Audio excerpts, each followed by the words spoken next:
the embassy takeover. اگر کودتای 28 مرداد اتفاق نیفتاده بود تحت هیچ عنوان نمیشد کار دانشجویان مسلمان پیروخط امام رو در واقع توجیه کرد.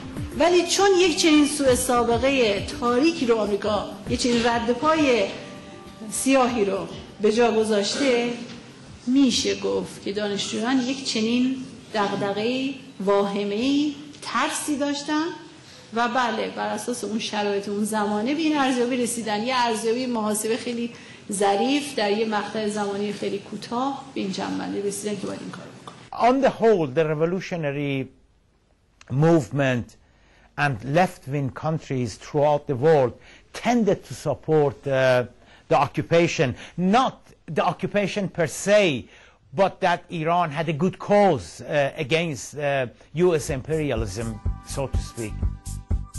But why did the operation that initially started with 5 students with a message take so long and balloon into such a major event? دانشجوها اول تحلیلشون واقعا این بود که شاید 48 ساعت بیشتر طول نکشه. تحلیلشون این بود که ممکنه با برخورد نیروی انتظامی مواجه بشن، ممکنه که نظر حضرت امام این باشه که برن بیرون. They were thinking that it would take some few hours or at the very most some few days. But what happened, it became so long because they had some demand. They said that the United States should stop the support to the regime of Shah and people who are still working for Shah like Sarak people and so on, and also to stop the support for the anti-revolutionary forces in Iran and promise not to do this thing again and apologize for what they have done before that. Well, the United States didn't take it too seriously. From those who were involved, we know the takeover started out as a student movement, but the scale of the event, the length of time it took and the events that followed the break-in came later and were not pre-planned. When they actually occupied the embassy and took the diplomats hostage, their intention was maybe just for a few hours, maybe for a couple of days, certainly nothing more than 72 hours at the most.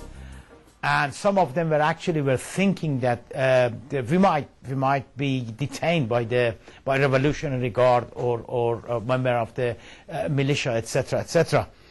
But what happened afterwards was that some senior clergy, including Imam Khomeini, actually thought that well, that this is not such a bad idea.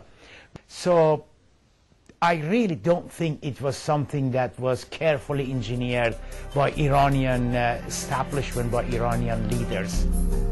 The students wanted the US to assure the Iranian people that it would no longer interfere in their country's internal affairs and to unlock Iran's assets in America.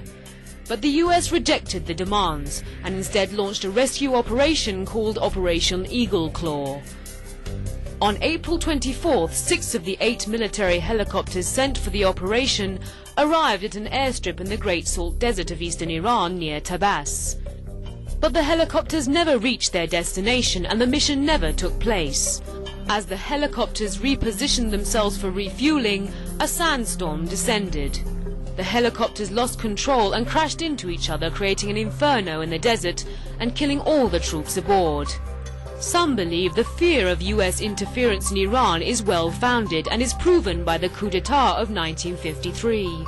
When the American government allowed the Shah inside the United States, the students who knew this history, they didn't want the same experience to be repeated. Of course, the students and Iranian people knew that this time is not like that time. But we didn't know that the American government, who did so many mistakes in realizing what the revolution really is, knows this. Plus that we wanted to get back Shah and to give him a fair trial in Iran. In the US, the embassy takeover was seen as a violation of international law. But as far as the Iranian nation was concerned, the US had already breached international law by using its embassy as a base for espionage against Iran as proven in the case of Mossadegh.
It can be argued that all embassies gather information for their respective countries.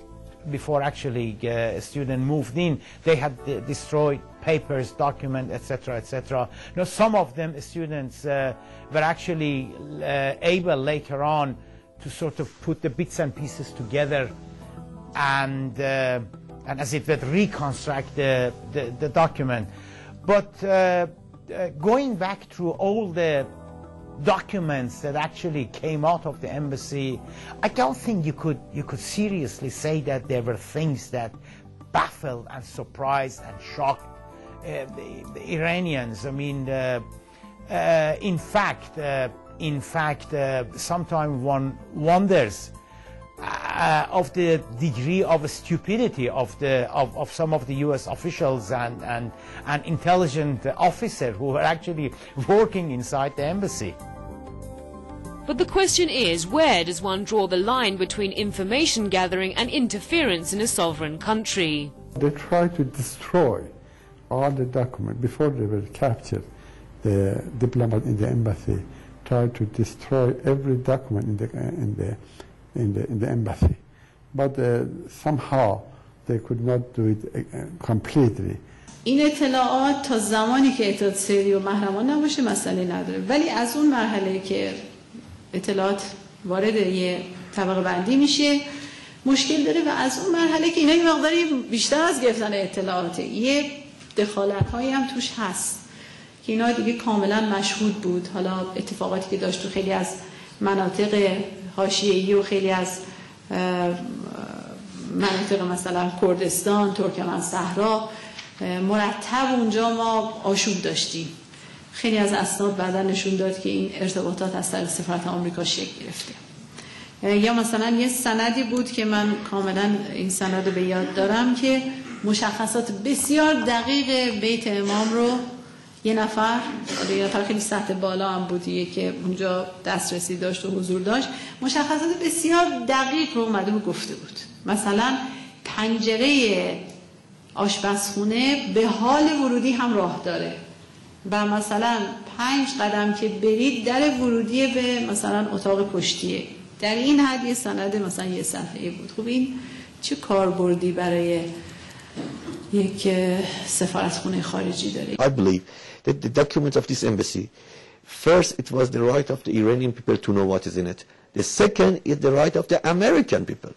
The American people, taxpayers who paid for these things to be done to Iranian people, they should know what is in this document. And I don't understand why so far these documents have not been published in the United States so that American people know what they did to us. Escalating tensions in the Iran of 1979 was detrimental to both Tehran and Washington. Due to the tension, US President Jimmy Carter lost his bid to be re-elected.